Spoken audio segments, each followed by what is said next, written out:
Hello everyone, welcome to today's class. Financial management की series में ये हमारा लेक्चर नंबर 26 है।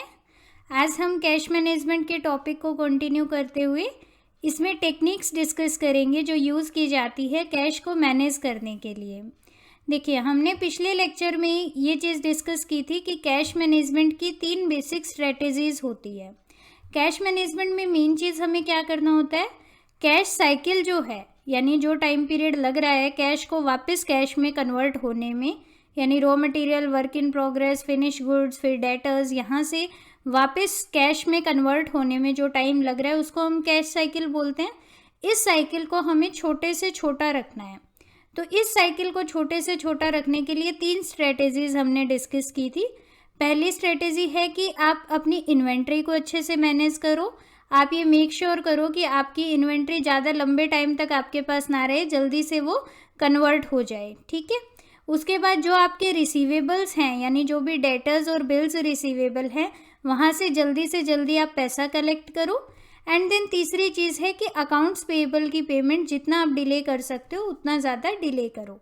ये चीज़ हमने ऑलरेडी डिस्कस कर ली थी। अब हम क्या डिस्कस करने वाले हैं, इन 3 स्ट्रेटेजीज़ को फॉलो करने के लिए कौन सी टेक्निक्स यूज़ होती है। मतलब देखो, अब हमने ये तो कह दिया कि कलेक्शन जल्दी करो अकाउंट से रिसीवेबल का, लेकिन कैसे करो, कौन सी टेक्निक्स आपको हेल्प करेगी इसमें, वो हम आज के लेक्चर में डिस्कस करने वाले हैं। यानी बेसिकली हम क्या देखने वाले हैं कि जो कैश मैनेजमेंट स्ट्रेटेजीज़ हैं, इनको इम्प्लीमेंट करने के लिए जो टेक्निक्स हैं वो टेक्निक्स कौन कौन सी हैं। तो यहाँ पे हम ये वाला जो स्ट्रेचिंग अकाउंट्स पेएबल है और speedy collection of account receivable है, इसको डिस्कस करेंगे। जो इन्वेंट्री मैनेजमेंट से रिलेटेड टेक्निक्स है उसको जब हम इन्वेंट्री मैनेजमेंट वाला टॉपिक करेंगे तो वहाँ पे करेंगे। ठीक है। तो यानी आज के लेक्चर में हम क्या देखने वाले हैं, अब तक हमने 3 स्ट्रेटेजीज देखी थी। एक इन्वेंट्री से रिलेटेड है, एक अकाउंट रिसीवेबल से रिलेटेड है, एक अकाउंट पेएबल से रिलेटेड है। तो इन्वेंट्री मैनेजमेंट की जो टेक्निक्स है वो हम इन्वेंट्री मैनेजमेंट वाले टॉपिक में करेंगे। अभी हम कैश मैनेजमेंट कर रहे हैं ना, उसी तरह से हम इन्वेंट्री मैनेजमेंट भी करेंगे, तो उस टॉपिक में इसको कवर करेंगे। अभी हम 2 स्ट्रेटेजीज को देखेंगे। एक तो स्पीडी कलेक्शन ऑफ रिसीवेबल, यानी रिसीवेबल से जल्दी पैसा वसूल किया जाए। And then slowing disbursement. Disbursement का मतलब पैसा डिस्ट्रीब्यूट करना, देना, यानी कि देते किसको आप पैसा, जो आपके अकाउंट्स पेएबल हैं, जो आपके क्रेडिटर्स हैं। ठीक है। तो उनको पैसा जो है वो स्लो दिया जाए। ठीक है। तो इससे क्या होगा, आपका कैश साइकिल छोटा हो जाएगा। ये सब तो हमने लास्ट लेक्चर में डिस्कस कर लिया था। अब हम इनकी टेक्निक्स को डिस्कस करेंगे। तो यहाँ पे एक फ्लो चार्ट की हेल्प से मैंने आपको दिखा रखा है। देखो, 2 चीज़ें हैं, एक स्पीडी कैश कलेक्शन है, दूसरा डिसबर्समेंट को स्लो करना। ठीक है। कैश को स्पीडी कलेक्ट करने के लिए आपको क्या करना होगा, 2 चीज़ें हैं। देखो, आपको जल्दी से पैसा मिले अपने डेटर्स से, इसके लिए आपको क्या करना होगा, एक तो आप ये इंश्योर करिए कि आपके कस्टमर आपको जल्दी से पे कर दें। दूसरा, आप ये इंश्योर करिए कि जो आपके कस्टमर ने पे किया है, यहाँ पे हम मान लो एग्जांपल लेते हैं कि आपको चेक के थ्रू पे किया है, तो उस चेक को जल्दी से जल्दी आप कैश में कन्वर्ट करा लो ताकि उसको आप यूज़ कर सको। ठीक है। यानी स्पीडी कैश कलेक्शन का मतलब है आप ये इंश्योर करो कि आपको डेटर से पैसा जल्दी मिल जाए, आपकी कलेक्शन जल्दी हो जाए। अब जल्दी हो जाए, इसमें 2 चीज़ें आती है। एक चीज़ तो ये है कि आप ये इंश्योर करो कि कस्टमर्स आपको जल्दी से जल्दी पे करें।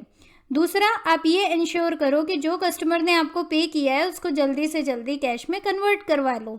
ठीक है। तो इसको करवाने के 2 तरीके होते हैं, ये हम आगे देखेंगे। दूसरा है स्लोइंग डिसबर्समेंट। स्लोइंग डिसबर्समेंट का मतलब है कि अकाउंट्स पेएबल को आप स्ट्रेच करो। ठीक है। अकाउंट्स पेएबल जो है उसको आप स्ट्रेच करो, यानी उसकी पेमेंट जो है वो स्लो करो। ठीक है। तो इसमें क्या क्या आएंगे, अर्ली पेमेंट मत करो आप, यानी जब तक ड्यू डेट नहीं आ जाती तब तक काम मत करो। दूसरा, सेंट्रलाइज डिसबर्समेंट, इसको हम पढ़ेंगे आगे डिटेल में। फ्लोट और अक्रूवल्स, ये 4 टेक्निक्स हैं डिसबर्समेंट को स्लो करने की। ठीक है। तो 2 टेक्निक्स है आपकी स्पीडी कैश कलेक्शन की और 4 टेक्निक्स है डिसबर्समेंट को स्लो करने की, इनको हम पढ़ेंगे। यानी अभी तक आपको ये क्लियर हो जाना चाहिए कि आज के लेक्चर में हम बात क्या करने वाले हैं। हमने देखा कि कैश को मैनेज करने के लिए आपको 3 चीज़ों को मैनेज करना पड़ेगा। एक आपके रिसीवेबल्स, एक आपके पेएबल्स और एक आपकी इन्वेंट्री। इन्वेंट्री वाले को अभी आप छोड़ दो क्योंकि इसको हम इन्वेंट्री मैनेजमेंट में डिस्कस करेंगे। अभी जो आपके रिसीवेबल्स और पेएबल्स हैं उनको मैनेज करना है।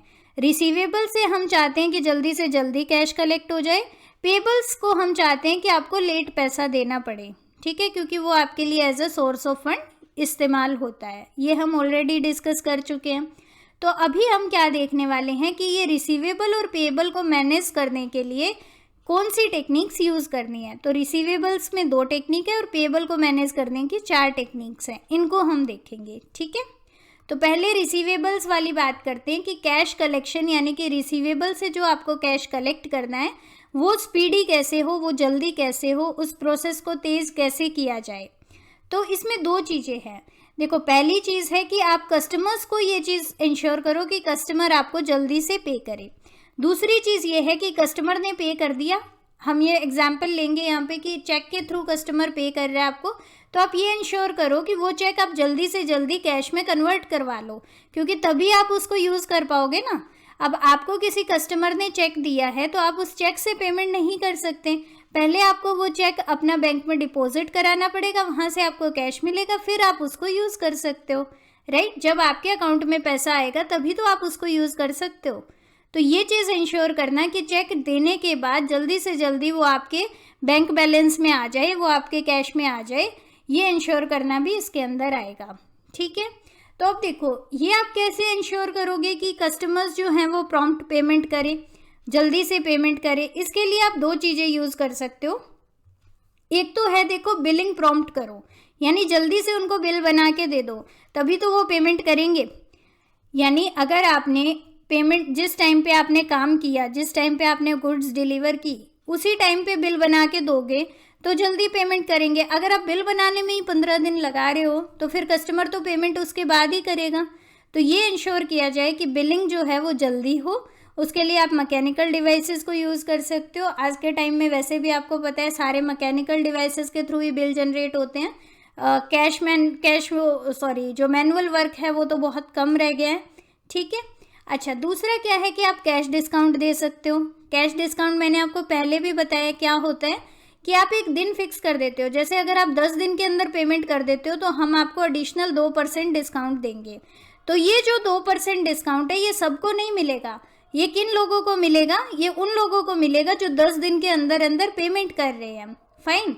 तो इसलिए इसका मतलब क्या हुआ कि आपको ये इंश्योर करना है कि कैश डिस्काउंट आप दो ताकि कस्टमर आपको जल्दी से पे कर पाए। तो यहाँ पे 2 चीज़ें हैं। कस्टमर से जल्दी पेमेंट लेने के लिए आप 2 चीज़ें कर सकते हो। एक तो उनको बिलिंग जल्दी करके दो, दूसरा उनको कैश डिस्काउंट दो, ठीक है। लेकिन कैश डिस्काउंट में आपको ये भी देखना पड़ेगा कि कहीं आप इतना ज़्यादा डिस्काउंट दे दो जितना उसका फ़ायदा ही ना हो, ठीक है। तो ये चीज़ भी आपको देखनी पड़ेगी। मतलब बहुत ज़्यादा कैश डिस्काउंट आप नहीं दे सकते। ऐसे नहीं कि 20% 25% कैश डिस्काउंट दो, ऐसा नहीं हो सकता है। इसकी एक कॉस्ट है ना अल्टीमेटली। अब इसमें क्या हो रहा है, फर्म को 2% पैसा कम मिल रहा है, तो आपको ये देखना पड़ेगा कि हमें कितना कैश डिस्काउंट देना है, ठीक है। ओके, तो ये चीज़ होगी कि कस्टमर्स से आप जल्दी पेमेंट कैसे लोगे।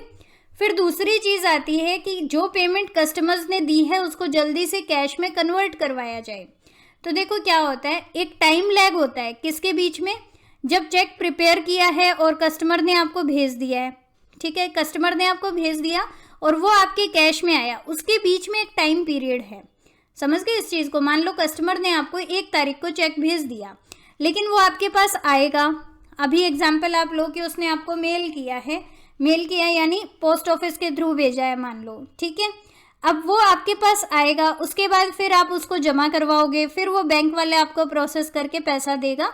तो आपके अकाउंट में जब पैसे आएंगे तो इस 1 तारीख से मान लो 5 तारीख को आपको पैसा मिला, तो बीच में जो 4 दिन का टाइम हुआ दैट इज़ क्या, टाइम लैग है ये, ठीक है। इसको हम बोलते हैं डिपॉजिट फ्लोट। अभी मैं बताती हूँ क्या चीज़ें होती है। देखो 3 चीज़ हो सकती है इसके बीच में। एक होता है पोस्टल फ्लोट। पोस्टल फ्लोट का मतलब है कि मेलिंग टाइम, यानी कि चेक कस्टमर से आपके पास कब तक आएगा उसके बीच में जो टाइम लगा। मतलब कस्टमर ने चेक भेज दिया, आज पोस्ट ऑफिस में डाल दिया, मान लो वो 2 दिन बाद आपको मिल रहा है, तो 2 दिन जो हैं वो क्या हो गए, पोस्टल फ्लोट। फ्लोट का मतलब है यहाँ पे डिले, ठीक है, कितना डिले हो रहा है। तो पोस्टल फ्लोट का मतलब है कि पोस्ट ऑफिस के थ्रू कितना टाइम लग रहा है। देखो, आप सोच रहे होगे कि आज के टाइम में तो इतने सारे मेथड्स है पेमेंट के, तो कौन मतलब इस तरीके से पेमेंट करेगा, लेकिन जो बुक्स में अभी तक एक्सप्लेन किया गया है वो यही तरीके हैं।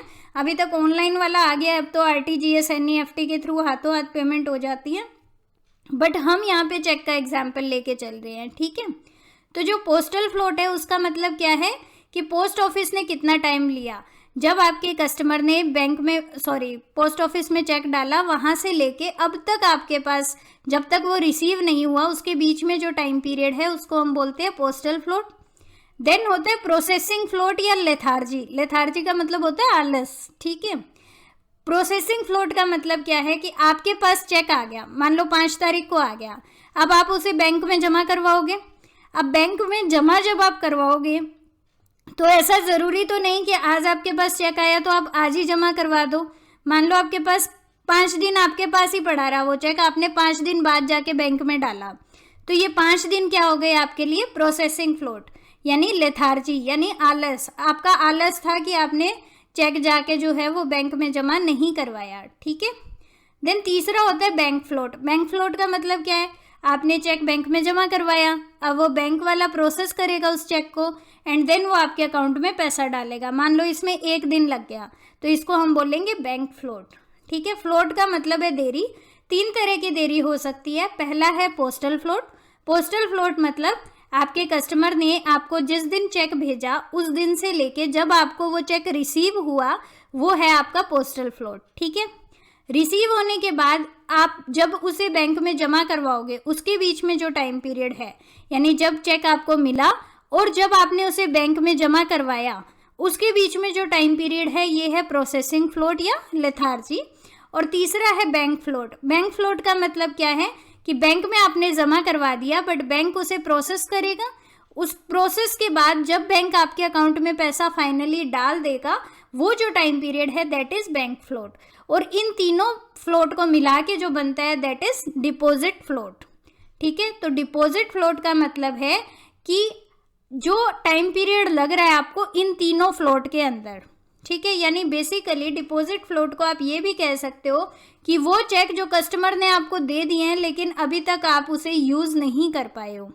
ठीक है, क्योंकि कस्टमर तो दे चुका है ना, कस्टमर ने आपको 1 लाख का चेक बना के दे दिया, अब तक आप उसे यूज़ नहीं कर पाए हो। क्यों नहीं यूज़ कर पाए हो, क्योंकि या तो वो आपको अभी तक रिसीव नहीं हुआ है, रिसीव हो गया तो या तो आपने अभी तक बैंक में नहीं डाला है, बैंक में डाल दिया है तो हो सकता है बैंक ने उसे अभी तक प्रोसेस नहीं किया है। तो ये जो 3 तरह के डिले हैं इन तीनों को ही हम बोलते हैं पोस्टल फ्लोट, प्रोसेसिंग फ्लोट और बैंक फ्लोट। इन तीनों को कलेक्टिवली हम बोलेंगे डिपॉजिट फ्लोट। तो आई होप ये चीज़ आपको क्लियर है। तो अब नेक्स्ट हम करते हैं, ये 3 तरह के फ्लोट होते हैं, हमें इन 3 तरह के फ्लोट को कम करना है। अब कम करना है तो हम कैसे करेंगे, डिपॉजिट फ्लोट को, डिपॉजिट फ्लोट मतलब उन तीनों फ्लोट को कंबाइन। ठीक है, उसके लिए हम 2 टेक्निक यूज़ करते हैं इस डिपॉजिट फ्लोट को कम करने के लिए। एक है आपकी कंसंट्रेशन बैंकिंग, दूसरा है लॉक बॉक्स सिस्टम। अब ये क्या होते हैं, देखो कंसंट्रेशन बैंकिंग के अंदर क्या होगा, मान लो कोई फर्म है जिसके बहुत सारे सेंटर्स हैं। अब आपको पता है कोई फर्म इंडिया लेवल पे ऑपरेट कर रही है तो वो बहुत सारी जगह उसके ऑफिसेज होंगे, तो वो अपनी कुछ ब्रांच को कलेक्शन सेंटर के तौर पे इस्टेब्लिश कर देती है। कलेक्शन सेंटर का मतलब क्या होगा कि जो कस्टमर्स हैं उनको अपनी पेमेंट यहाँ पे भेजनी है। जैसे यूजुअली आपने ये चीज़ देखी होगी कि एक हेडक्वार्टर होता है ना, हर बिजनेस ऑर्गेनाइजेशन का एक हेडक्वार्टर होता है। अब कस्टमर्स को पेमेंट जो है वो हर बार हेडक्वार्टर में भेजने की ज़रूरत नहीं है। कस्टमर क्या कर सकता है, इन कलेक्शन सेंटर को पेमेंट भेज सकता है। ठीक है, यानी मान लो अब आप पूरे इंडिया लेवल पे ऑपरेट कर रहे हो और आपका हेडक्वार्टर मान लेते हैं हम न्यू दिल्ली में है। ठीक है, आपका हेडक्वार्टर दिल्ली में है। अब हो क्या रहा है यहाँ पे कि आप जितने भी कस्टमर्स हैं वो सारे, एक तो आपको चेक भेजे दिल्ली में, दूसरा ऑप्शन क्या हो सकता है कि वो चेक आप रीजनल सेंटर इस्टेब्लिश कर दो। आपकी ब्रांचेस तो अलग अलग जगह पे होगी, जैसे आपकी ब्रांचेस मुंबई में है, पुणे में है, चेन्नई में है, कोलकाता में है, अमृतसर में है या नागालैंड में कहीं है। तो यानी आप उन जगहों को क्या कर सकते हो, as a collection centre denote कर सकते हो, यानी फर्म क्या करेगी, अपने कुछ ब्रांचेस को कलेक्शन सेंटर के तौर पे देख लेगी। तो जितने भी मान लो महाराष्ट्र के चेक हैं वो सारे कहाँ डिपॉजिट होंगे, मान लो पुणे आपने असाइन कर दिए तो वो पुणे जाएंगे, ठीक है। अच्छा, इसमें क्या होगा कि अब जैसे आपने पेमेंट मतलब जो आपके कस्टमर हैं उन्होंने पुणे चेक भेज दिया, पुणे में ही बैंक का अकाउंट होगा और मतलब वहाँ पे पेमेंट आ जाएगी। तो इससे फ़ायदा क्या हो रहा है कि पोस्टल फ्लोट कम हो जाएगा और बैंक फ्लोट कम हो जाएगा, क्योंकि आपको भेजने में टाइम कम लगेगा ना।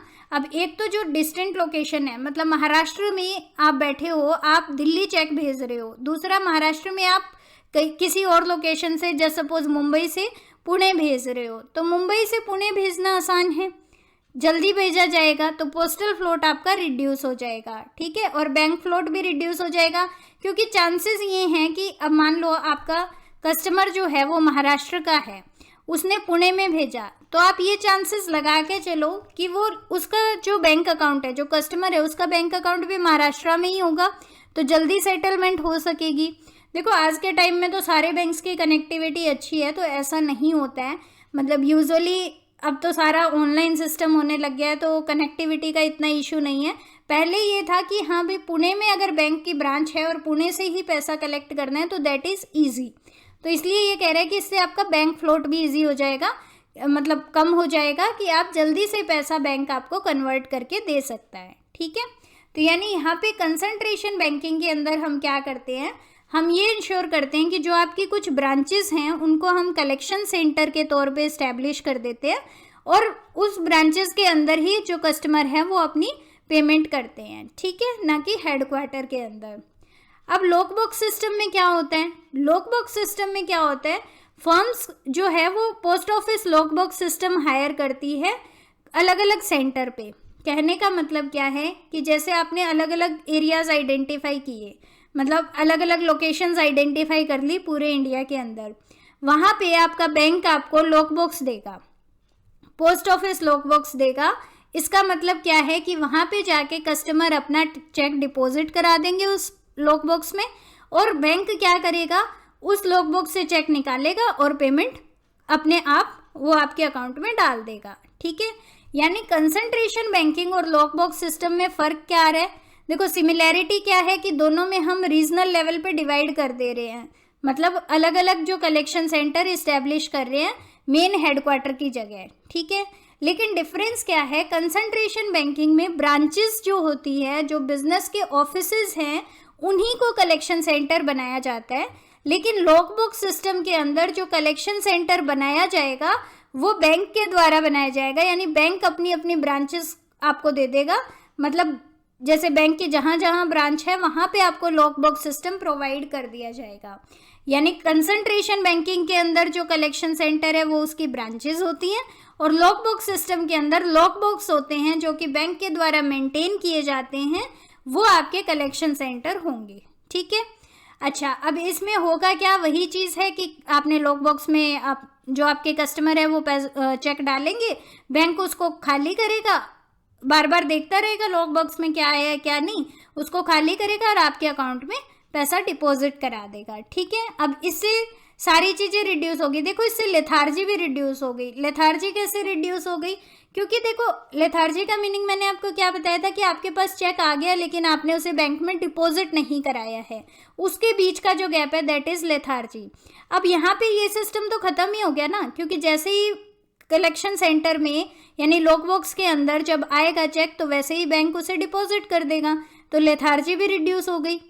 कंसंट्रेशन बैंकिंग में पोस्टल और बैंक फ्लोट रिड्यूस हो रहा था, यहाँ पे वो तो रिड्यूस हो ही रहे हैं लेकिन लेथार्जी भी रिड्यूस हो रही है, क्योंकि यहाँ पे आपको बैंक में जाने की ज़रूरत नहीं है डिपॉजिट कराने के लिए। देखो कंसंट्रेशन बैंकिंग में तो आपको ही जाना पड़ेगा ना, आपने ब्रांच खोल दी as a collection centre, branch में चेक आ गया लेकिन वो चेक डिपॉजिट तो आपको ही कराना पड़ेगा।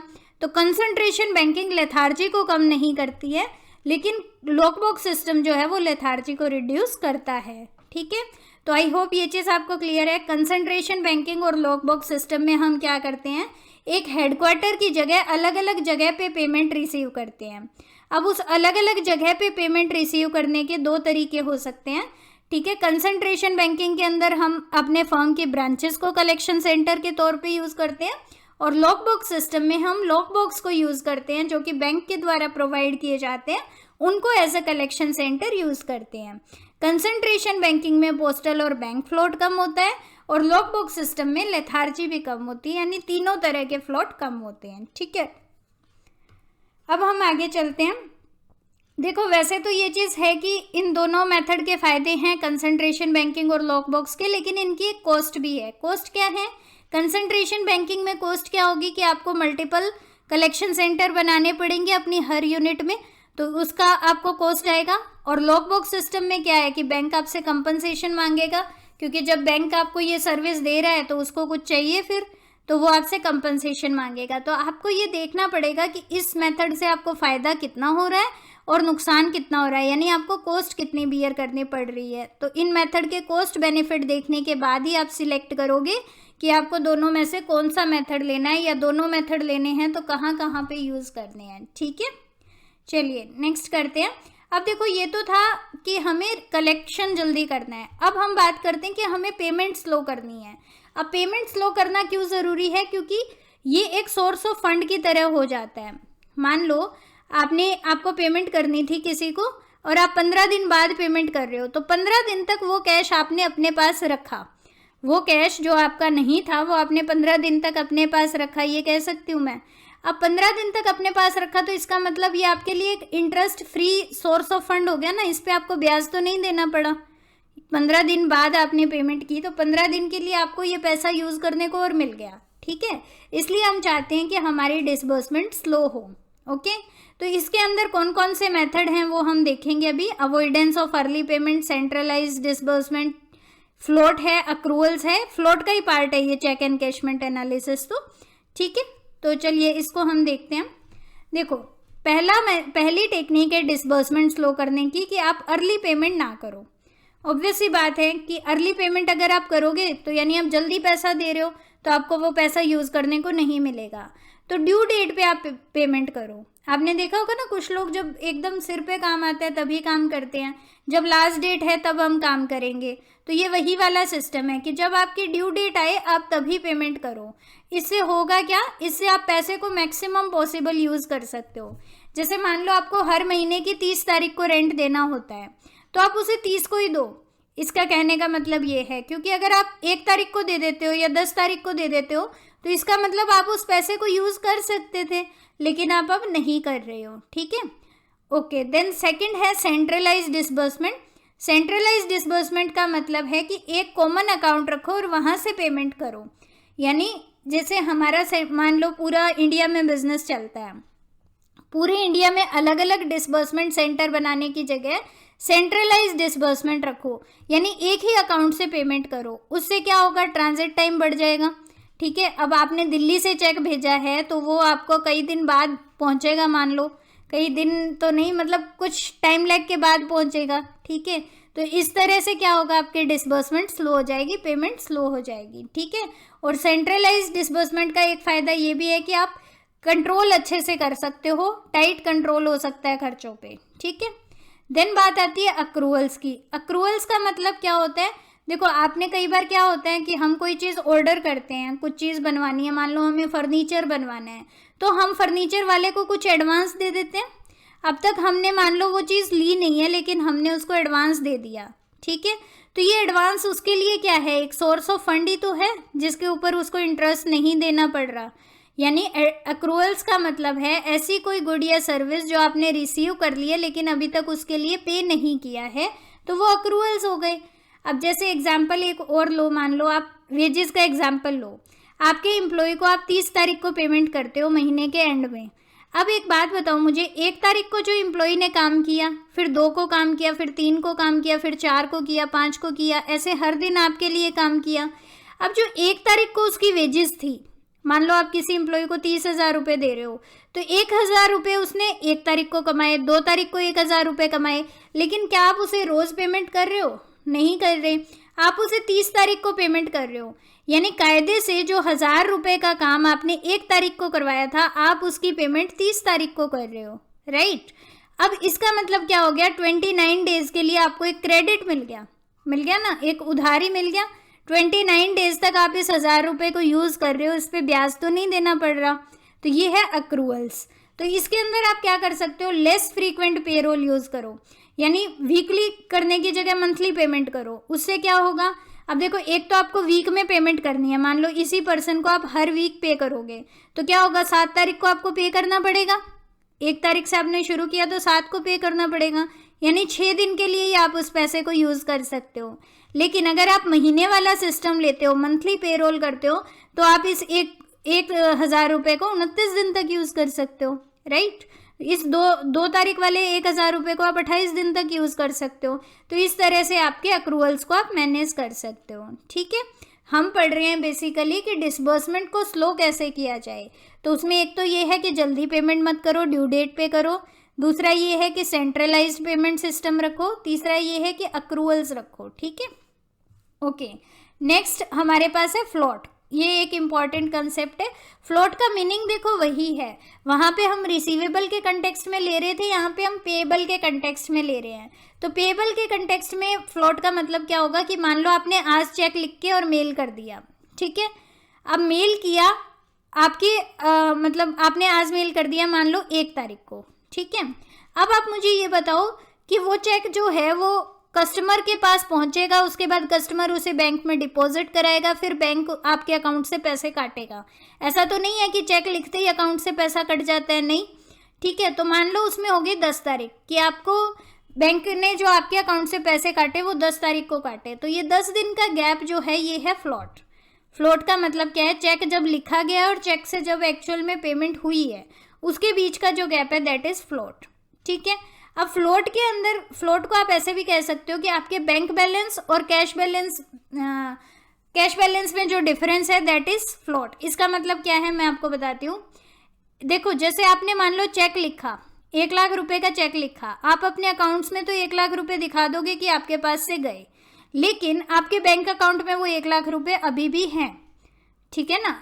अभी तक वो 1 लाख रुपए आपके अकाउंट से नहीं कटे हैं। वो 1 लाख रुपए कब कटेंगे, जब एक्चुअल में पेमेंट हो जाएगी, ठीक है, फाइन, ओके। तो इसमें एक मेथड जो हम यूज़ करते हैं that is cheque kiting. Cheque kiting का मतलब क्या है कि आप फ्लोट को एंटिसिपेट करो, अनुमान लगाओ कि कितना फ्लोट लगता है और उस हिसाब से पैसे को अर्निंग फॉर्म में रखो जहाँ तक पॉसिबल हो सके। कहने का मतलब क्या है, मान लो आपको ये पता है कि इस कस्टमर को मैं 1 तारीख को अगर चेक लिख के देता हूँ तो ये 10 तारीख को कैश होगा, यानी मुझे जो अकाउंट में पैसा चाहिए वो 10 तारीख को चाहिए, क्योंकि आपके अकाउंट में पैसा तब होना चाहिए जब बैंक में वो चेक डिपॉजिट होता है, राइट। आप आज चेक लिख सकते हो, आपके अकाउंट में मान लो 1 लाख रुपए नहीं है, आप चेक लिख सकते हो, बिल्कुल लिख सकते हो, लेकिन जब वो चेक जो है वो बैंक में जाएगा जिस डेट पे, उस डेट पे आपको पता होना चाहिए कि उस डेट पे आपके अकाउंट में 1 लाख रुपए होने चाहिए। ये कंसेप्ट है। तो इसका मतलब क्या है कि मुझे ये 1 लाख रुपए जो है ये 10 तारीख को चाहिए, अभी नहीं चाहिए, तो मैं इस 10 तारीख तक इस 1 लाख रुपए को यूज़ करती हूँ इन इंटरेस्ट अर्निंग फॉर्म, यानी मैं कहीं पे इन्वेस्ट कर सकती हूँ। यही चीज़ है चेक किटिंग।